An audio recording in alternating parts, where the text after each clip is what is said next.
आणि तुला ह्या सगळ्यांव्यतिरिक्त, ह्या सदस्यांव्यतिरिक्त कोणाला बघायला आवडेल आतमध्ये? आतमध्ये घरामध्ये काय म्हणजे आता जान्हवी वगैरे तर म्हटल्यानंतर मला असं वाटतं की माझा मित्र जो जाम म्हणजे डेंजर आहे तो म्हणजे विवेक सांगळे. तो म्हणजे तो कल्ला करू शकतो आतमध्ये जाऊन. तर विवेकनी जायला पाहिजे. विवेक बघ तुला चान्स आला तर जा घुसमध्ये आणि बघ काय करता येते का.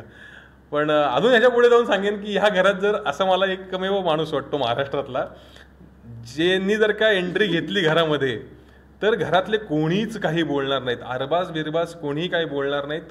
सगळे चिडीचूप राहतील, सगळे शिस्तीत राहतील, सगळेजण नीट मराठी बोलतील. असा माणूस आहे आपल्या महाराष्ट्राचे लाडके राजसाहेब ठाकरे. राजसाहेब ठाकरे जर का त्या घरात गेले बिग बॉसच्या घरात तर त्यांच्या एंट्रीनीच बाकी सगळ्यांचा माज उतरून पडेल. इरीनं पटकन मराठी शिकेल. वादावादी काही होणार नाही. सगळेजण जे अडखळत हिंदीमध्ये काहीतरी बोलायचं सगळेजण शांततेत मराठीत विचार करून शब्द बोलतील. भांड्याचा काही प्रश्नच येणार नाही. आणि ते जर भांड्याला लागलेच राजसाहेबांनी फक्त 1.5 पाऊस जरी टाकला ना संपलं. बिग बॉस लावून बोलायची काही गरज नाही. हे फार पुढचं बोललो मी. जर का म्हणजे मी इमॅजिन करतो जर दार उघडलं आणि राजसाहेब ठाकरे शाल वगैरे घेऊन जर का आले काय होईल अवस्था. म्हणजे बापरे बाप. म्हणजे इमॅजिनच नाही करू शकत मी. सगळेजण म्हणतील बस संपला गेम पॅकअप.